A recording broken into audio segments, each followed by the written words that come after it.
안녕하세요. 세계로 뻗어나가는 붓다로드. 지금 저희가 와 있는 곳은 육조 해능대사께서 탄생하시고 입적하신 구군사입니다. 구군사.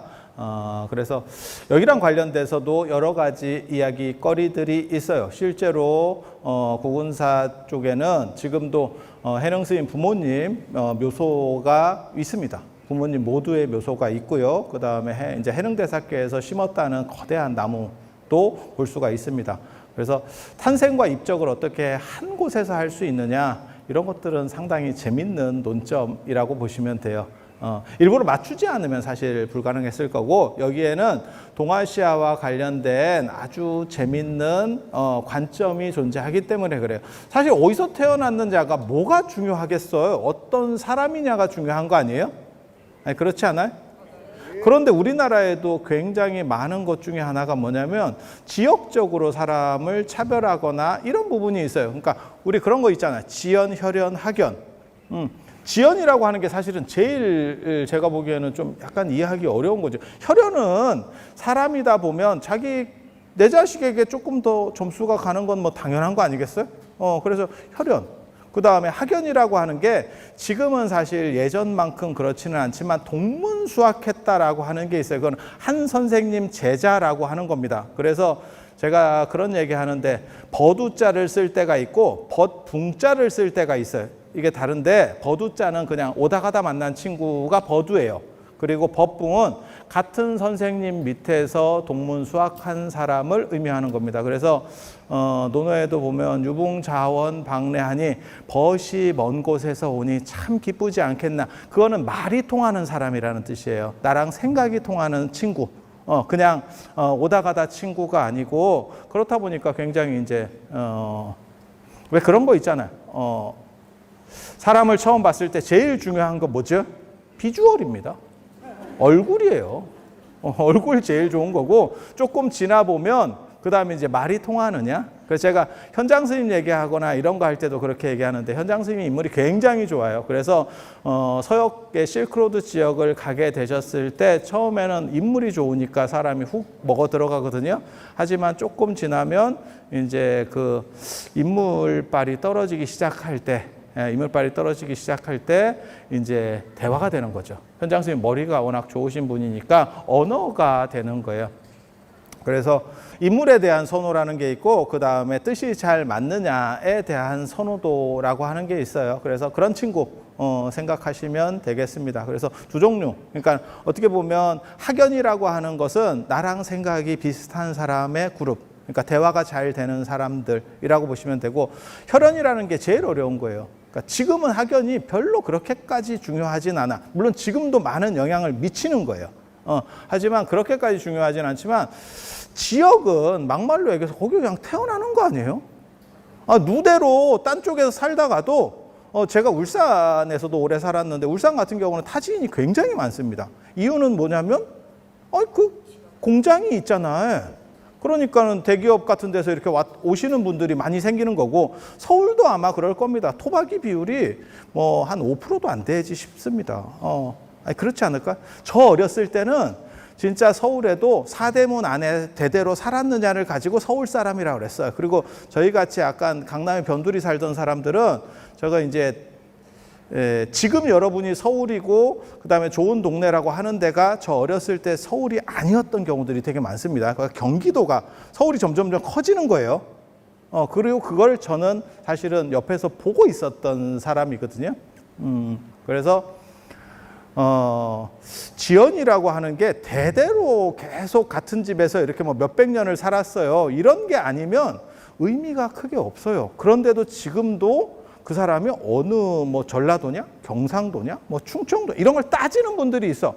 개인적으로는 별로 대단하게 안 보는데, 그런 의미들을 별로 크게 안 보거든요. 저는 사람을 보고 사람 안에서도 그 일과 관련된 사건을 봐요. 사람의 전체도 잘 안 봐. 나랑 관련됐으면 그 사람이 무슨 뭐 상태가 안 좋아요, 상태가 좋아요. 그건 됐고, 나랑 관련해서 어떻게 하느냐가 논점이라고 생각을 해요. 평생을 좋게 살다가 나한테 잘못할 수도 있거든. 그러면 나는 아닌 거지. 뭘 그걸 어떻게 하겠어요. 그래서 이 지연이라고 하는 게 굉장히 특이한 문화라고 보시면 됩니다. 그런데 그런 것들이 작동하는 이유는 중국에서는 중국 사람들은 동아시아 사람들이 다 그렇게 생각을 했어요. 불교가 들어오기 전까지. 사람의 영혼이 만들어진다니까. 부모의 정열하고 그 다음에 땅의 기운하고 하늘 별자리 기운입니다. 좀 더 구체적으로는 이 네 가지가 섞여서 사람의 영혼을 만들어내요. 그래서 그 땅 기운이 지분이 25%가 되는 거예요. 그래서 그 기질은 변하지 않는다는 거고, 그리고 부모를 통해서 계승되는 부분들이 있다라고 하는 거거든요. 그래서 예전에 본관을 따졌습니다. 본관 플러스 고향을 따진다고. 예, 그래서 저희 어렸을 때만 해도 본관 이런 거를 다 외우고 어디 사람이냐, 시조가 누구냐 이런 것들을 이렇게 교육받는 세대, 제가 거의 맨 마지막 세대예요. 그런데 그게 가능한 이유는 뭐냐? 그런 걸 따지는 이유는 뭐냐? 그 조건 속에서 만들어졌기 때문에 그 조건을 읽을 수 있다면 그 사람의 정보 코드가 잡힌다라고 생각하는 거예요. 그리고 그것은 선천적으로, 그러니까 부모 쪽 기운, 정확하게 말하면 부기운이 더 세, 부기운하고 땅 기운에 의해서 한 50%가 지금 내 몸에 작동하는 거예요. 그러니까 그 너네 본관이 어디냐, 그 다음에 네가 어디서 태어나느냐, 고향만 가지고 그 사람의 결정성이 안 바뀐다라고 보는 거예요. 그게 지역 차별이라든지 지역은 어때, 그 지역 사람들은 성향이 어때 라고 규정하는 사실은 이유입니다. 그게 합리적이냐, 합리적이다 아니다가 아니고 동아시아 사람들은 대대로 그렇게 생각해 왔었어요. 불교는 생각이 다릅니다. 영혼이 윤회하면서 들어오는 거예요.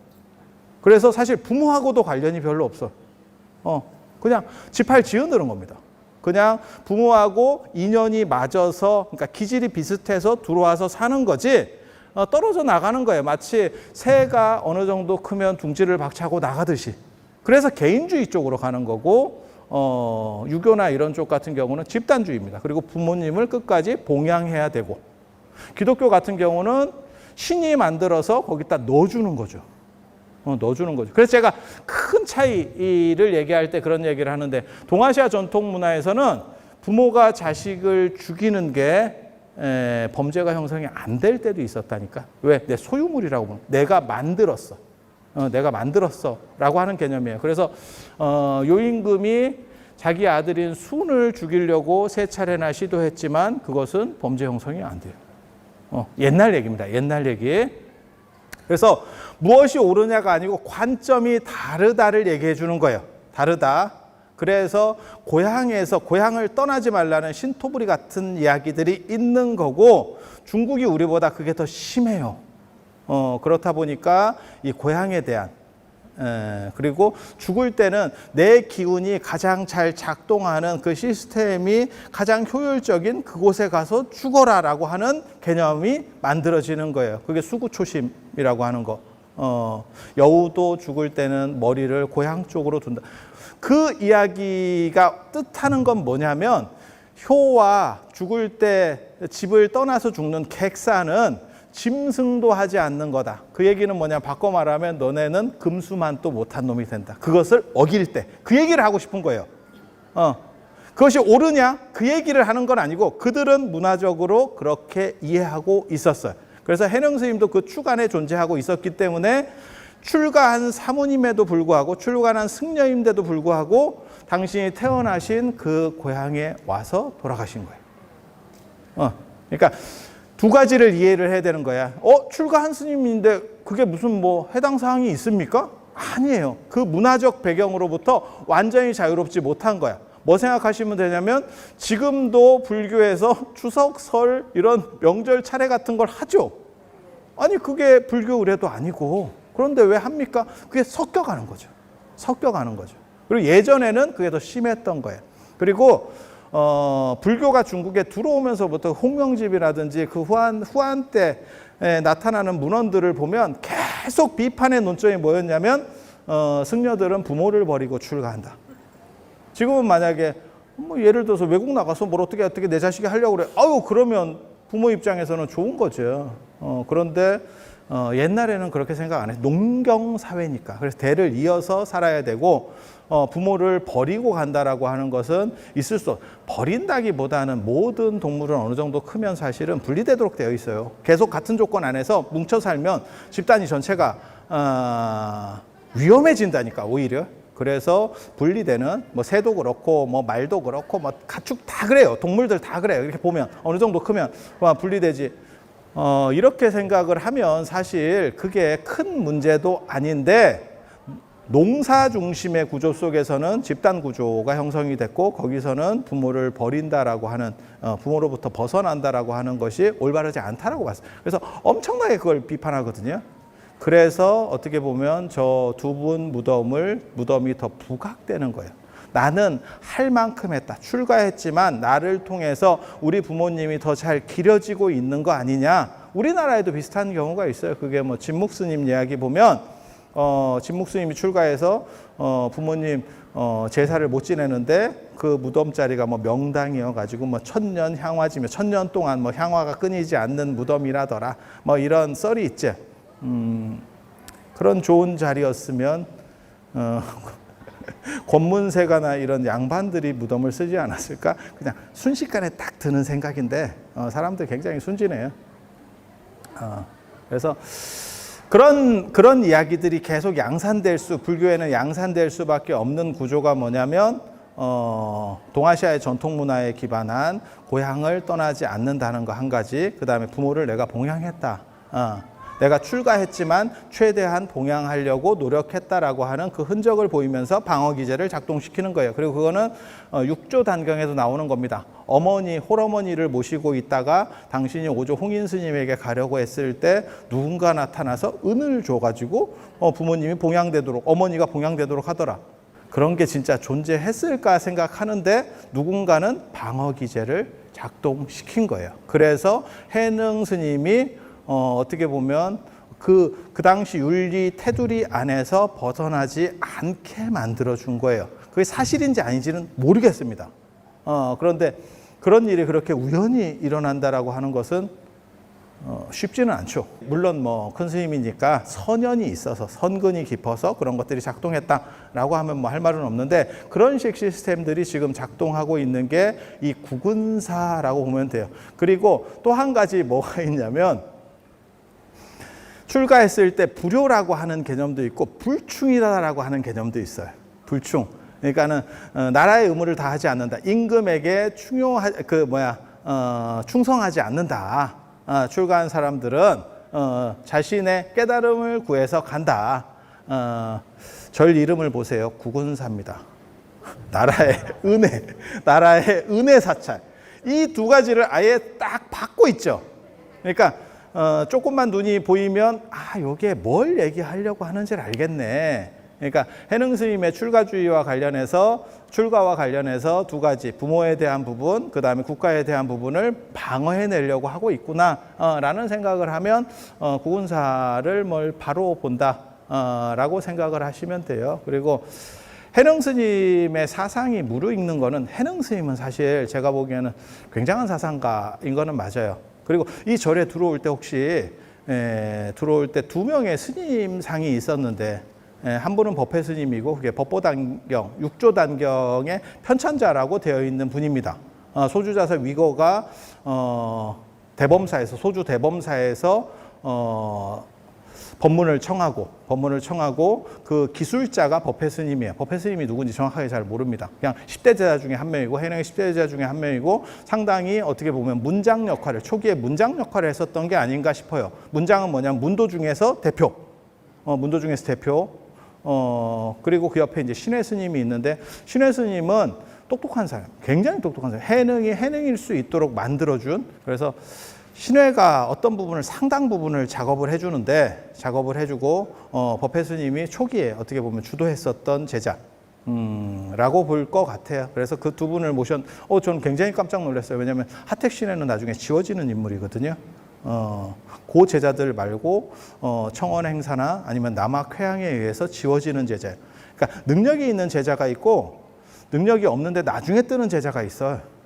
능력이 없는데 나중에 뜨는 제자는 누가 있을까요? 청원 행사나 남학 회양이 하택 신회보다 더 제주가 좋았느냐? 절대 그렇지 않습니다.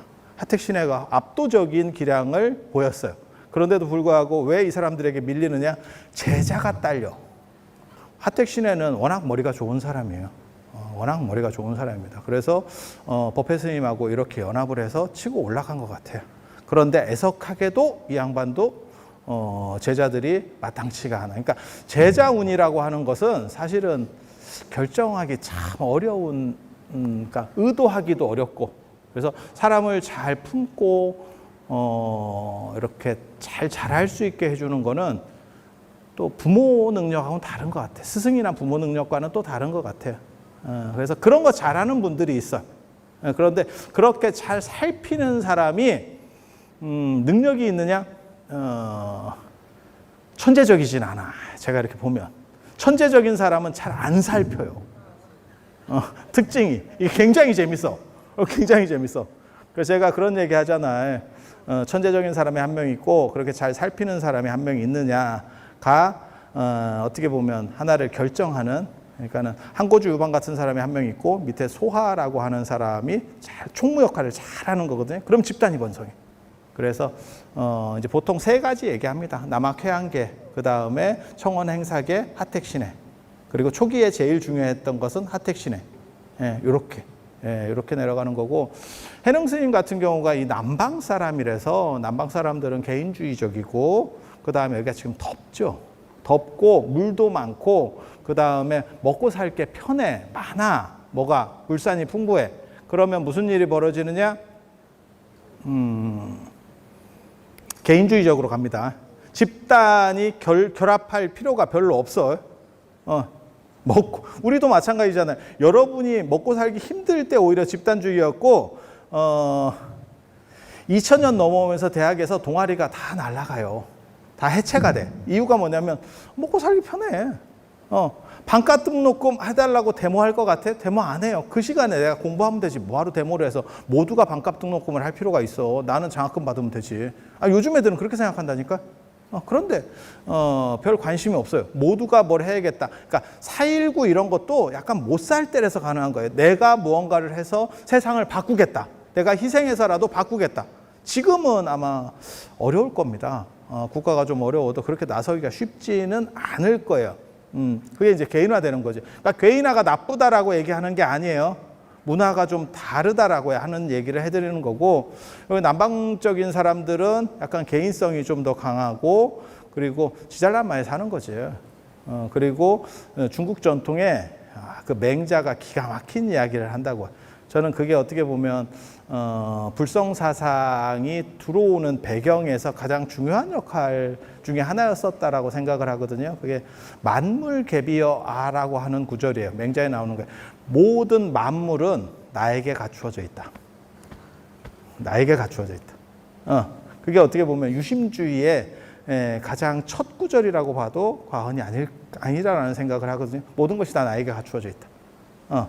그리고 불성사상이 남방에서 유행하는 것도 어떻게 보면 나는 그 청정성을 가진 완전체다 라는 생각을 하고 있어서 남방 쪽에서 불성사상이 좀 더 유행을 하는 거고, 해능 스님은 개인적인 완전성, 그 다음에 개인성을 통해서 해능 스님의 사상 중에 가장 재밌는 것 중에 하나가, 그 전에도 조금씩 나왔는데 강력하게 전개하는 게 유심정토입니다.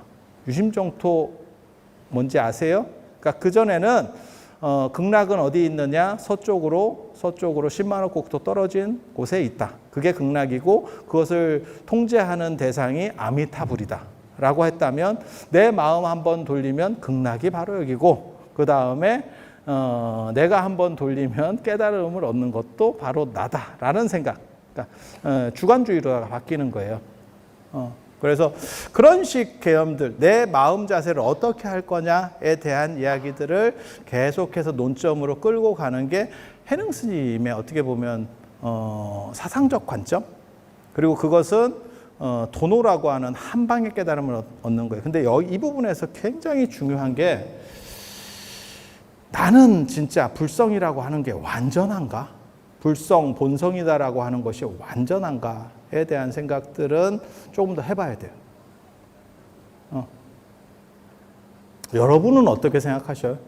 불성이나 본성은 완전한 걸까? 완전한 걸까? 그 완전한 게 이렇게 태양이 구름에 가리우듯이 가리워져 있는 걸까? 그러면 그거를 딱 걷어내기만 하면 그러면 바로 그 본 모습이 드러나면서 되는 걸까? 해능 스님이 거기서 좀 오락가락합니다, 사실은. 문헌을 보면 그렇게 생각하는 게 가장 일반적으로 많은 사고예요. 많은 사고. 그런데 또 다른 쪽에서는 뭐가 있냐면 그것이 굳이 완전성일 필요가 없다라는 생각들이 조금씩 작동을 해요. 그건 굉장히 고등한 철학입니다. 그러니까 내가 내 상태 속에서 내 본성이라고 하는 그 자체가 본성으로 갖추어져 있으면 되는 거지 굳이 그것이 완전성일 필요가 있느냐? 이게 사실은 화엄과 선이 분기되는 아주 핵심 지점 중에 하나예요. 화엄은 완전성을 얘기해요. 완전성을 얘기해요. 그러니까 법성이라고 하는 것은 완전한 거예요. 그래서 내가 그것을 이해하든 이해하지 못하든 관계가 없어. 그래서 믿음만 충분해도 너는 깨달음을 얻을 수 있어. 너는 이미 완전성을 가지고 있기 때문에. 그래서 신만성불론이에요. 그리고 그 법계관이라든지 이런 거를 이해하면 그리고 성기설, 그 완전성에 대한 거를 이해하면 너는 곧 완전한 존재, 붓다가 되는 거야. 라고 이야기를 해줘요. 천태종 같은 경우도 그런 노선을 좀 취하다가 천태종의 현계다면에 오면 무슨 얘기가 나오냐면 악도 존재할 수 있는 거 아니냐에 대한 얘기가 있어요. 왜냐하면 그렇게 되면 최대 문제점이 뭐냐면 다 완전성에서 출발했으면 지금 존재하는 불완전성, 악이란 건 무엇이냐. 이때 이제 두 가지 관점을 취하거든요. 하나는 그것은 허상이야. 그건 허상이야. 실제로 존재하지 않는 허상이야. 라고 말하는 팀이 하나가 있고 또 하나는 그것은 오류야.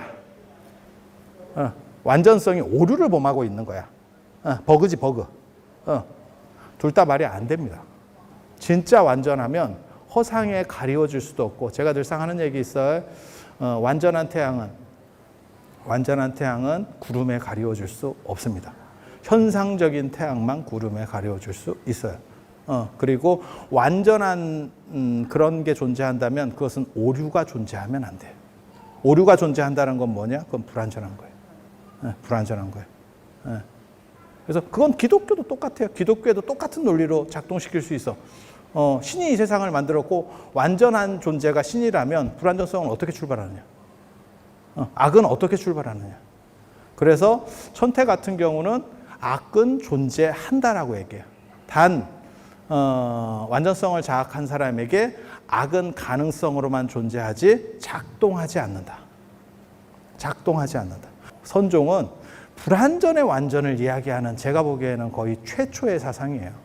그게 해능 스님까지 거슬러 올라갈 수 있는지는 잘 모르겠어요. 불완전 그 자체를 긍정해라. 왜 완전을 추구하려고 하느냐. 그래서 선종에서 말하는 붓다는 부처님이 된다라고 하는 것은 내 부처님이에요. 내가 붓다가 되는 게 아니고 내가 바뀌어서 석가모니 부처님처럼 되는 게 아니고 내가 그대로 온전히 나이면 그 자체로서 붓다라고 하는 거예요. 여러분들도 다 생김새가 다르잖아. 키가 다 다르잖아요.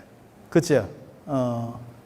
그렇게 다르지만 기준을 세워서 미라는 개념을 만들지 않으면 우리 모두는 전부 정당성을 가진다. 라고 하는 거예요. 그리고 제가 늘상 얘기하는 개념이 있어요. 그건 뭐냐면 세상에 어떤 사람, 어떤 존재도 전 우주의 유일물이에요. 유일물. 유일물은 비교 대상이 없기 때문에 불행의 요소 자체가 존재할 수 없다. 이게 철학적으로는 모든 유일물의 행복 조건이에요. 그래서 그런 이야기들의 논점에 선화를 여는 람상을 열어 제낀 분이 해능 스님이에요. 해능 스님. 그리고 그거는 해능 스님 당신의 그 뛰어난 그 안목도 있지만 사실은 이 남방 문화가 빚어낸 중국의 남방 문화가 빚어낸 특징들을 잘 만들어낸 거예요. 그러니까 해능 스님은 전통적으로 내려오던 가치관들, 중국의 가치관들 플러스 불교적인 내용들, 그 다음에 남방 문화의 특징들을 잘 융합해서 천재적으로 스티브 잡스가 스마트폰 만들듯이 새로운 걸 제시를 했어. 제가 어떻게 보면 컴퓨터 거의 1세대에 해당하는 사람입니다. 저보다 위의 세대들은 윈도우 안 쓰고 저도 도스부터 썼었어요. 도스 컴퓨터. 윈도우 이전 세대예요. 윈도우 이전 세대. 그렇게 썼었는데 그래서 제대로 어떻게 보면 컴퓨터를 쓴 세대부터가 저고 제 위로 올라가면 컴퓨터 제대로 쓸 수 있는 사람 없습니다. 여러분들은 주판 세대라니까. 컴퓨터 세대가 아니고 주판 세대. 아니, 그게 나쁜 게 아니에요. 당연히 그렇게 갔던 거예요. 저울로 얘기하면 저희는 양팔 저울을 썼었고 여러분들은 외팔 저울이죠. 이렇게 맞추는 거 있잖아요. 이렇게 추 해가지고. 나 그거 어떻게 하는지 잘 모르는데 아무튼 예전에 시장 가면 이렇게 맞추는 거 있었어요. 우리는 그래도 양팔 저울. 우리 세대 밑에는 전자 저울입니다. 그렇게 시대마다 다 달라지는 게 있죠. 그런데 이러한 흐름을 우리는 못 본 거지만 그렇게 변화되는 또 다른 흐름, 그러니까 컴퓨터로부터 내려가는 그런 흐름을 스티브 잡스가 잡은 거죠. 그래서 요즘 대학생들은 어떻게 쓴다라고도 하냐면 스마트폰으로 보고서 쓴다라고 또 많이 있어요. 우리는 사실 스마트폰으로 보고서를 못 씁니다. 그냥 SNS는 하고 있는 거지. 그 정도 능력이 안 돼요. 근데 걔네는 그게 편한 거죠. 사람은 익숙하기 나름인 거거든요. 사람은 익숙하기. 그래서 그런 식으로 중국 문화 플러스 불교적인 거, 그 다음에 남방 문화를 융합한 게 해능 스님이었고, 그 해능 스님이 그것을 만들어내자 중국적인 흐름들이 그런 것들을 요청하고 있었던 거예요. 그리고 그게 가능했었던 건 뭐냐? 당나라가 잘 살아서 그래요. 잘 살면 그 다음에는 개인화로 갑니다.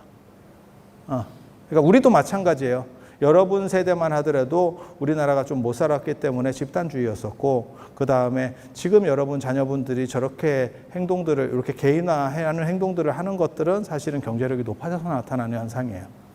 걔네들이 싸가지가 없어서가 아니고 걔네는 걔네의 문화가 있는 거고 여러분은 여러분 때의 문화가 있는 거예요. 그래서 그런 차이들이 존재한다 라고 생각을 하시면 돼요. 그래서 해능 스님과 관련된 이 구군사는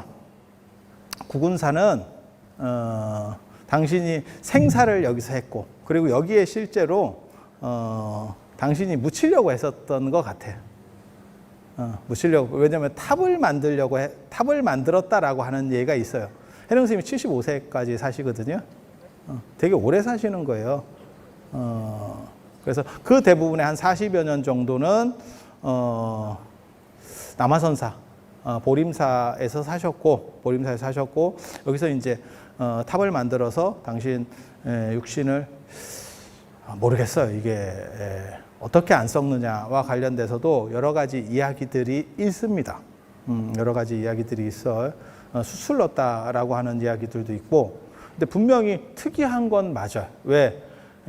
정상적이면 어느 정도를 놔뒀다가 화장을 하는 문화로 작동을 해야 되는데 아마 저게 있었지 싶어요. 구화산 김지장 스님 이야기를 보면 3년 동안 항아리에 모셔놨다라는 이야기가 있거든요. 그러니까 3년상에 대한 부분이에요. 지금은 우리가 워낙 빨리 하니까 그러는데 그 기간 동안 이렇게 있다가 열어보면 나오는 거죠. 그냥 열었다가 아마 C컵 했지 싶어요. 아니야, 이게 결론을 보니까 안 무서운 거야. 그리고 지금은 제가 그 얘기 하는데 지금은 사람들이 죽음과 삶에 대해서 명확한 개념을 가지고 있어요. 그래서 이분은 살아있는 분이고 이분은 죽은 분이야 라는 개념이 있는데 옛날 사람은 그 개념이 뚜렷하지 않습니다. 이러면 무슨 일이 벌어지냐면 두려워. 두려워. 아니, 진짜라니까. 두렵다니까.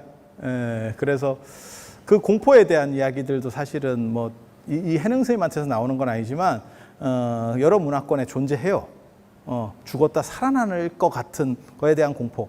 그리고 실제로 인도에서 보면 현장 스님 이야기나 이런 데 보면 동굴 안에 수행자가 이렇게 있어 발견되는 경우들이 있어요. 그러면 저 사람이 안 썩고 그대로 있는 거야. 그러면 저게 왜 그러느냐? 그러면 무상정에 들어서 저 상태로는 뭐 7도 살 수가 있고 그러다가 뭐 빛을 비치면 깨어나고 뭐 어떻게 한대 햇빛을 비치면 요즘으로 말하면 그냥 그 상태로 아마 거의 돌아가신 거지 싶어요. 그냥 미라같이 돼 있는 거죠. 그런 상태이지 싶어. 네. 그래서 이런 이야기들이 사실은 시사하는 바가 되게 재미있습니다. 그래서 수출로 썼다는 이야기도 조금 나와. 그래서 그러니까 앉아서 돌아가시니까 그걸 어떻게 입관시키느냐의 문제예요. 지금 누워 있는 게 아니고, 그러니까 뭐 항아리에 넣었다는 둥 뭐 이런 이야기들이 나오는 거고, 그 주변을 어떻게 채울 거냐에 대한 문제가 또 나오는 거예요. 관에다 입관할 때도 예전에 거기 다 채웠습니다. 옷 같은 걸로 대부분 채워. 그렇게 꽉 채우도록 돼 있어. 안 그러면 시신이 놀아요. 그래서 나중에 열어보면 이제 어떻게 되고 이제 이렇게 나오는 거지. 그래서 해능 스님이 여기다 탑을 만드셨다라고 하는, 살았을 때 지시를 하신 거예요. 그래서 탑을 만들었다는 거는 처음에는 여기였었던 것 같아. 예. 그리고 되게 재밌는 것 중에 하나 생각해 보셔야 될 게, 제가 그 생각도 하거든요. 저 해능 스님 부모님 무덤이 진짜일까도 생각을 해요, 사실은. 이유는 뭐냐? 집터에다가 무덤 안 씁니다. 그냥 생각해 봐. 무덤은 집에서 떨어진다니까? 아니, 그렇지 않아요? 무덤 옆에 집을 집 옆에다 무덤을 씁니까? 아버님 무덤을 집 옆에다가 씁니까? 동아시아 전통에서는 그렇게 안 해요. 그렇게 안 해.